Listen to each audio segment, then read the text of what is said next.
ini adalah sebuah spirit atau roh yang sudah terjadi sejak dulu. Jika kita tidak sesuai dan ikut mereka, salah satu pengajaran, maka kita akan disebut dengan orang-orang sesat, bidat. Lalu udah bikin di tempat di pinggir jalan juga, masih kena COVID juga si Andi Simon.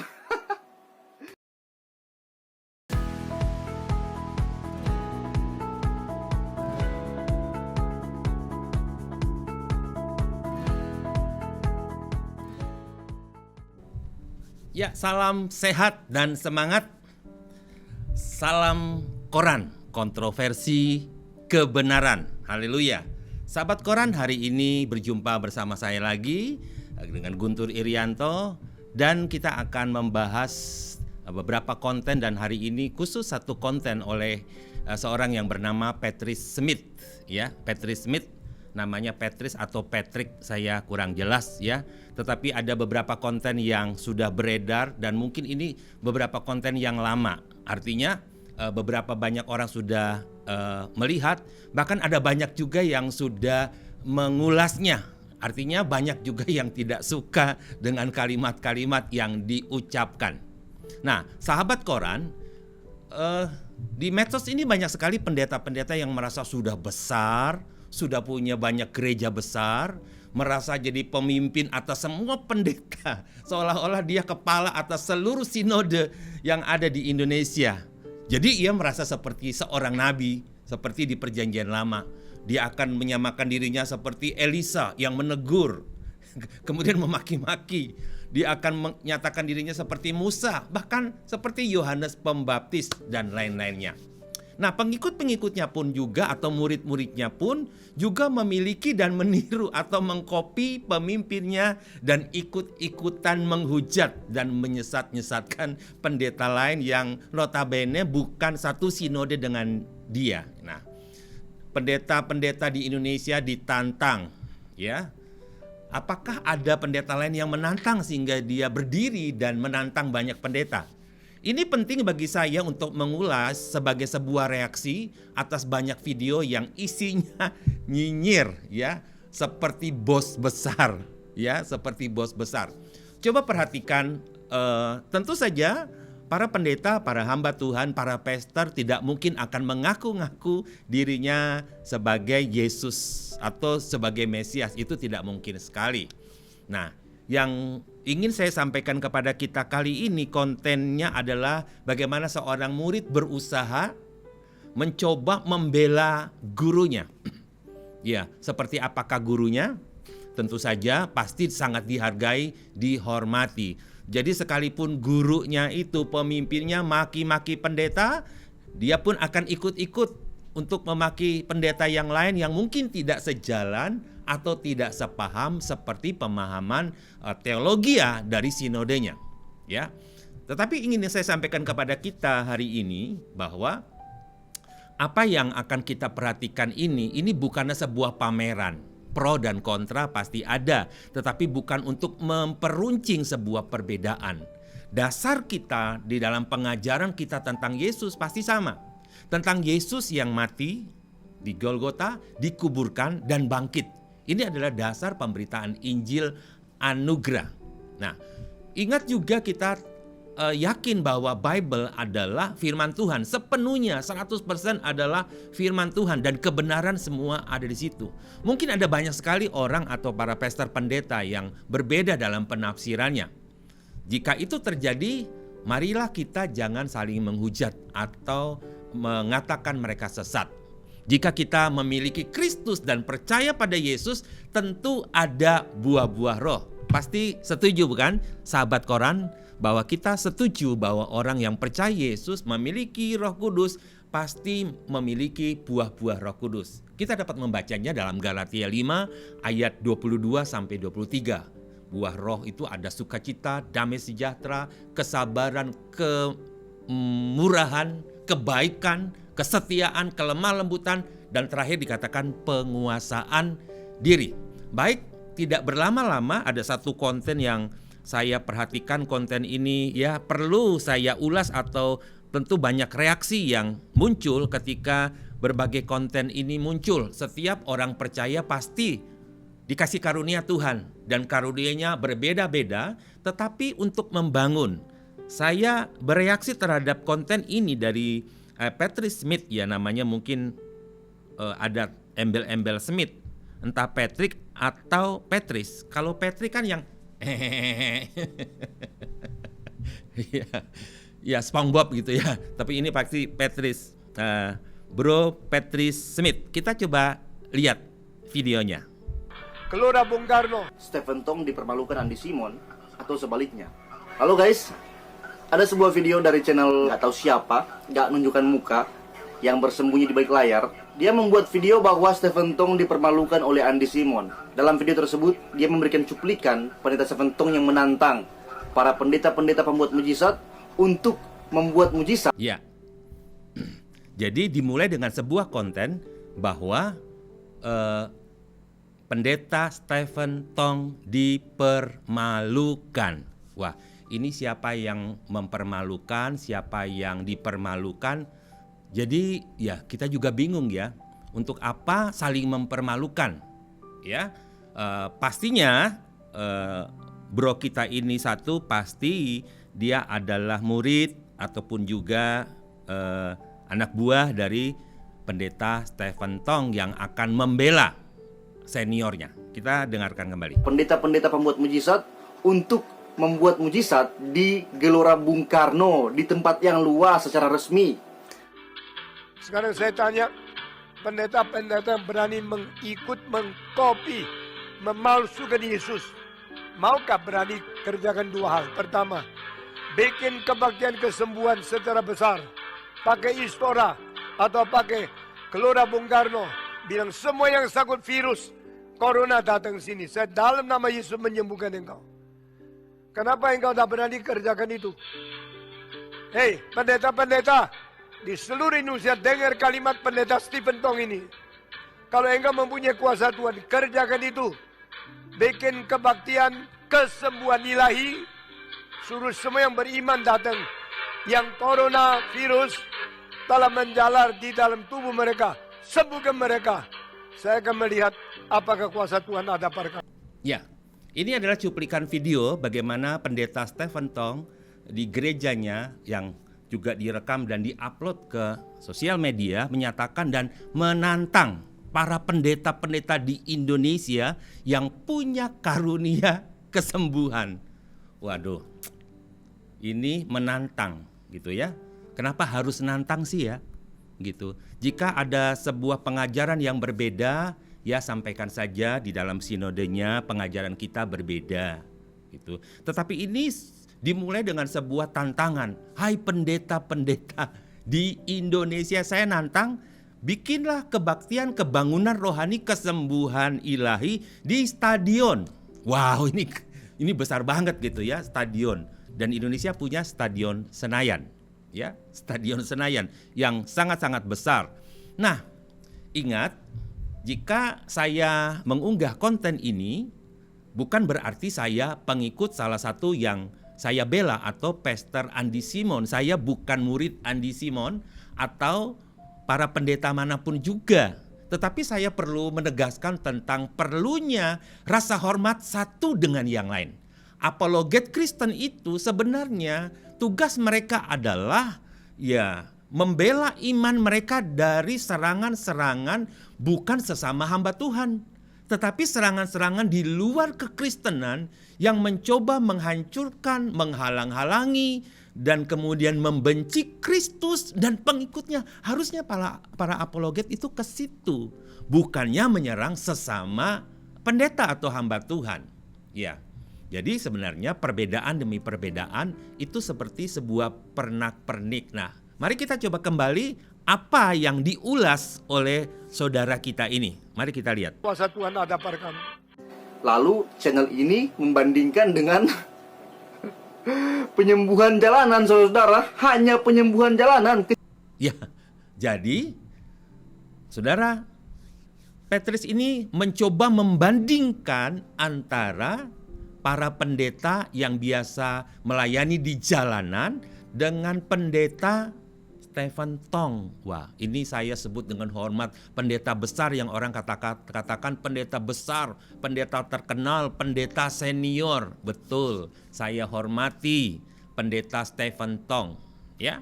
Tetapi mari kita lihat bagaimana mungkin kita mencoba membanding-bandingkan pendeta satu dengan pendeta yang lain dengan cara ayo kita bikin ibadah besar di stadion.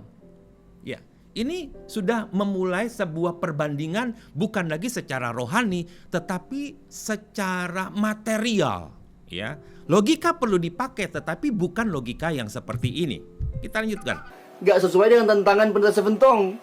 Padahal tantangan pendeta Stephen Tong adalah bikin KKR di Gelora Bung Karno secara resmi luas seperti biasanya yang mereka lakukan. Pakai Istora atau pakai Gelora Bung Karno. Pakai Istora atau pakai Gelora Bung Karno. Kalau Andi Simon hanya di halaman, hanya di halaman itu Disebutkan ya, Andi Simon hanya di halaman, tidak apple to apple. Jadi setahu saya Pastor Andi Simon tidak sedang menantang juga pendeta Stephen Tong. Tidak pernah dia menantang untuk itu. Tetapi kenapa harus dibuat tantangan yang seperti ini? Ini konyol. Sekali lagi, ini sangat konyol. Ini bicara soal roh kesombongan yang sekarang sedang merebak lewat sosmed. Iya, pansos. Saudara tahu pansos? Panjat sosial. Lebih baik panjat pinang deh, ada hadiah di atasnya. Atau panjat tebing, ada hadiahnya. Ikut lomba ini. Nah, ini roh kesombongan. Dilihat dari ukurannya, berapa banyak pengikutnya, mirip ormas yang berkata kafir, kafir kepada semua orang yang tidak sesuai dengan mereka dan menjadi pembela Tuhan. Wah, ini konyol banget. Jadi kalau kita melihat hal ini kan perbandingan yang model seperti itu, yang berkata kami punya masa banyak, kami bisa bikin di stadion besar megah. Apa artinya Andi Simon jalanan hanya di halaman gereja yang kecil? Lah ini kan roh kesombongan, Patrick. Ini roh kesombongan. Ini adalah sebuah spirit atau roh yang sudah terjadi sejak dulu. Jika kita tidak sesuai dan ikut mereka, salah satu pengajaran, maka kita akan disebut dengan orang-orang sesat, bidat. Kemudian bahkan pada zaman dahulu, orang-orang yang tidak mau ikut dengan Trinitas atau Trinitarian, misalnya Sabelius, Oneness, Unitarian, itu ditangkap. Bukan cuma ditangkap, dipenjarakan, tapi mereka juga disebut dengan bidat, disingkirkan. Setelah ditangkap, mereka dipenjarakan, mereka dibunuh, mereka dipenggal, bahkan mereka dibakar. Dan ini sudah terjadi begitu banyak. Ya, mungkin kita pernah dengar seorang yang bernama John Calvin. Siapa ya? Saya membaca kisah John Calvin. Secara khusus John Calvin membenarkan hukuman mati bagi para bidat. Ayat yang dipakai itu dia ambil dari Perjanjian Lama, yaitu dalam kitab Imamat 24 ayat 16. Jadi orang yang menghujat nama Tuhan itu harus dihukum mati. Jadi jemaat itu akan lempar dia dengan batu, dan setiap orang asing atau penduduk yang menghujat nama Tuhan harus dihukum mati. Ini sangat konyol, ini sangat tidak benar. Jika itu diambil ya di dalam gereja dan membunuh, menghujat, ya, mengkafir-kafirkan sesama orang percaya. Nah, sifat pendendam ini dan dukungan terhadap undang-undang Perjanjian Lama itu kan sudah lewat. Nah, Tuhan sudah mengatur lewat Perjanjian Baru kembali. Sehingga para teolog sekarang menentang doktrin membunuh seperti itu. Jadi pertarungan antara John Calvin dengan orang-orang itu ditulis dalam sebuah buku. Dr. Paul Penley, dia memiliki satu buku bagaimana tulisan tentang John Calvin itu dinyatakan. Nah, mari kita coba mendengar kembali apa yang dikatakan oleh Patrice. Itu namanya penyembuhan jalanan. Yang dimaksud pendeta Stephen Tong itu bukan begitu. Kita dengar apa yang dituntut Enak aja. Oleh pendeta Andi Simon bikin Stephen pansos sama pendeta Seventong. Ya, Nah, ini pansos. channel itu bilang bahwa Seventong dipermalukan Andi Simon. Tidak ada Orang-orang yang saling penyembah mempermalukan. pendeta Sebenarnya jika kita ini, saudara, memuliakan nama udah nggak Yesus, dapat malu mereka, justru saudara. Yesus yang Hanya bikin dipermuliakan. penyembuhan di jalan, udah merasa bikin kesembuhan di Gelora Bung Karno. Video itu mempermalukan diri sendiri, bro. Saya lihat ucapan dari Petrus ini dibuat-buat dari mimik wajahnya itu. Dia mencoba ketawa, tetapi ketawa yang dibuat-buat. Dia mencoba mengungkapkan bro ini dan lain sebagainya. Aduh. Ajaran Yesus itu adalah mengasihi musuh. Musuh saja harus kita kasihi, ya. Namun apa yang Yesus ajarkan itu tidak menghentikan John Calvin untuk menyetujui dan mempromosikan kematian bagi musuh-musuh teologianya atau teologisnya. Nah, Paulus pun pernah berurusan dengan banyak orang secara teologis, dan banyak orang tidak suka dengan Paulus, tetapi Paulus adalah seorang nabi, rasul, ya, yang diangkat oleh Yesus khusus untuk pemberitaan Injil Kristus kepada bangsa-bangsa di luar Yahudi. Ya, apa yang Paulus katakan, dia tuliskan di dalam 2 Timotius, ya, pasal 2 ayat 23 dan ayat yang ke-26. Coba kita baca ini lewat Bible dari IMB, ya. Ayat 23. Paulus tulis begini. Hindarilah perdebatan yang bodoh dan tidak mendidik, karena hal itu hanya akan menimbulkan pertengkaran. Seorang hamba Tuhan seharusnya tidak bertengkar, melainkan berlaku ramah kepada semua orang, cakap mengajar, sabar. Dengar itu, bro, ya. Dapat menuntun dengan lemah lembut mereka yang suka menentang. Jadi walaupun ada orang nentang, ya dia tidak pansos, ya, tidak menganggap dia lebih hebat, tetapi dia dapat mengajar, ya. Dia berlaku ramah, lemah lembut kepada yang suka menentang, ya. Dia akan mengajar mereka dengan harapan bahwa Elohim akan membuat mereka bertobat dan mengenal kebenaran. Ayat 26. Sehingga mereka kembali sadar dan terlepas dari perangkap iblis yang telah menawan mereka untuk mengikuti keinginan iblis. Jadi jangan sampai kita ngikuti keinginan iblis, bertengkar, menyesat-nyesatkan, pamer kekuatan, pamer mampu bisa di stadion. Apa artinya Andi Simon di jalanan atau di halaman rumah? Ini roh kesombongan, ini spirit yang tidak baik yang sudah ada sejak Calvin, masa Calvin dahulu. Untuk sekarang gak berani bunuh-membunuh karena memang ada hukumnya, berani lakukan itu. Tetapi sekarang yang mereka lakukan adalah secara lisan, bersuara, di lewat media sosial, ya. Calvin adalah orang yang tidak sabar mendiskusikan perbedaannya. Harus sabar, bro. Kalau mau diskusi dengan sabar. Ajak, ayo diskusi. Bukan di medsos jadi pansos, jadi orang hebat, tidak, ya. Perbedaannya dengan orang-orang yang berbeda dengan Calvin, maka Calvin akan minta pemenggalan kepala. Dia akan membuat ancaman bunuh. Di mulutnya dia memuji Tuhan, tetapi kemudian dia membuat sebuah ancaman untuk mengadakan penyiksaan kepada yang disebut dengan bidat-bidat. Siapapun yang sekarang tidak dibenarkan untuk membunuh, sekalipun ada bidat dan penghujat yang lain, doakan mereka, karena penghakiman akan ditetapkan oleh otoritas Tuhan, bukan oleh manusia.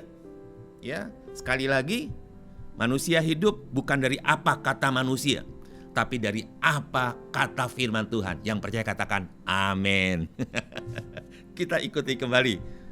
Ya. Hanya bikin penyembuhan di depan geraha yang cuma halaman kecil itu, udah merasa GR bikin di Bung Karno gitu atau ya, bagaimana? Jadi ngomongnya begitu itu aja, nggak ada yang lain. Nah, ini lagi dipamerkan. Harusnya begini nih, di Istora ribuan orang, ratusan ribu orang. Ya, lagi pamer duit ini berarti. Kami mampu nih, kami bisa bayar, ya, transportasi dari sekian banyak gereja ikut kita. Itu kan yang terjadi.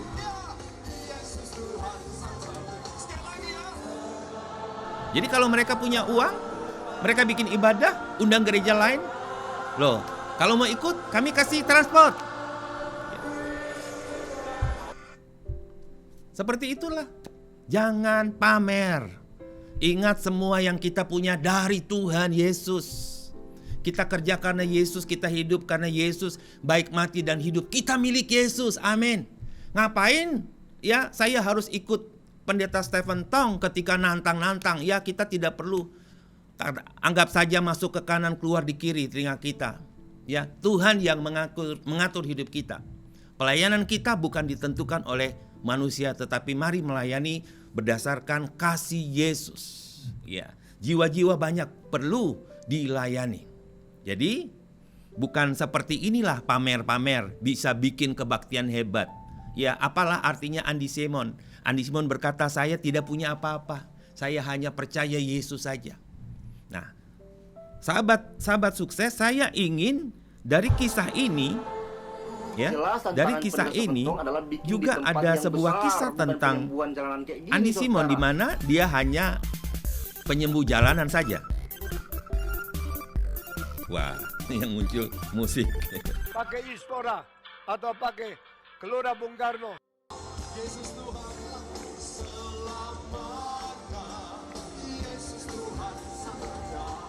Lalu udah bikin di tempat di pinggir jalan juga, masih kena COVID juga si Andy Simon. Katanya Andy Simon masih kena COVID. Ya betul, namanya manusia ya. Sempat kena COVID juga. Bagaimana manusia ini? Bisa kena sakit, bukan cuma COVID, kena flu, sakit Para perut, sakit kepala, ini, bro. saudara, khususnya para pengikut mereka, karena udah nggak tahu mau balas dendam bagaimana sama Pak Tong. Akhirnya pansos kesembuhan jalanan udah merasa bikin kesembuhan di Gelora Bung Karno. Mereka ini dendam, saudara, karena pendeta besar mereka itu pendeta Niko pernah bernubuat dan menghardik COVID bahwa COVID akan berhenti selesai pasca 2020. Ya, juga ada menyinggung pendeta-pendeta yang lain, ya. Nah, saya mau katakan, mari berhentilah untuk saling menghujat. Berhentilah untuk saling menghujat.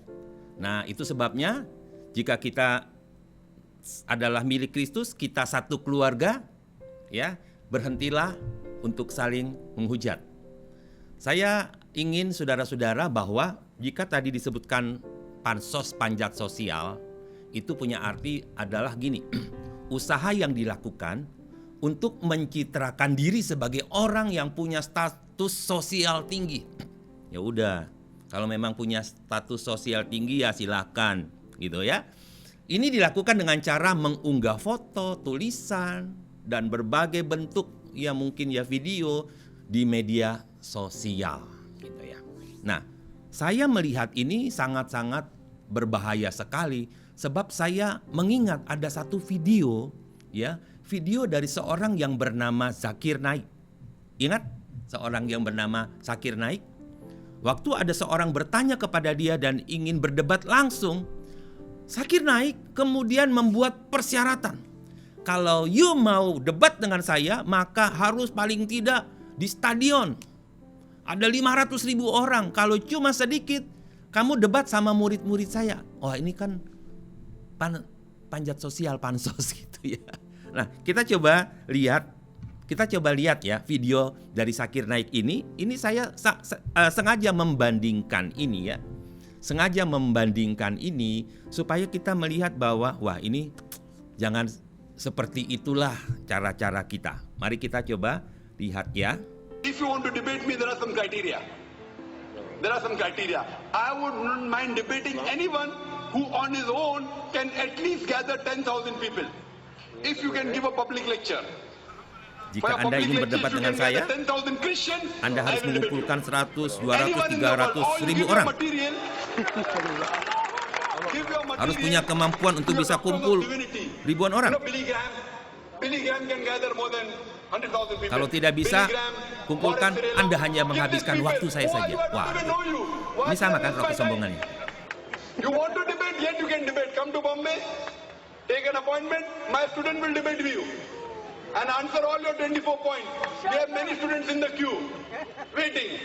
There are many such people who challenge me. Jika engkau hebat, engkau lakukan ini. Jadi seperti itu bahasanya. Jika Andy Simon hebat, lakukan. Jika para pendeta Indonesia hebat, lakukan di stadion.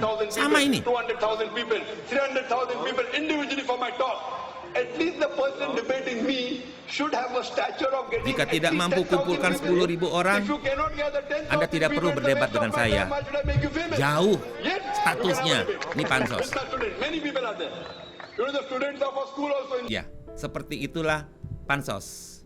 Nah, kita harus hati-hati sekali, sahabat koran, hati-hati sekali ya. Bahasanya saudara Patrick ini, aduh kok Patrick lagi. Petris, ya saudara Petris ini berulang-ulang cuma muter-muternya di situ, ya. Bro, panjat pohon pinang saja bro, ada hadiahnya, jangan pansos lah, sebut-sebutkan pansos kepada sesama pekerja Tuhan. Kan namanya duta Kristus, yang diberitakan adalah Kristus. Bulan Agustus saja banyak orang panjat pinang bro, ya. Yang saya ingin tekankan di sini sebenarnya bagaimana dulu ISIS itu begitu kejam. Dia sesama muslim aja dia bisa bunuh, dia bakar, apalagi di luar itu. Nah, saya ingat ini kisah yang begitu lama itu terjadi. Dan roh ini, spirit ini masih berkembang sampai sekarang. Mereka merasa musuh-musuh yang tidak sepaham itu adalah musuh yang harus dihabiskan, dihancurkan, dipermalukan. Status sosialnya direndahkan. Wah, ini membunuh karakter.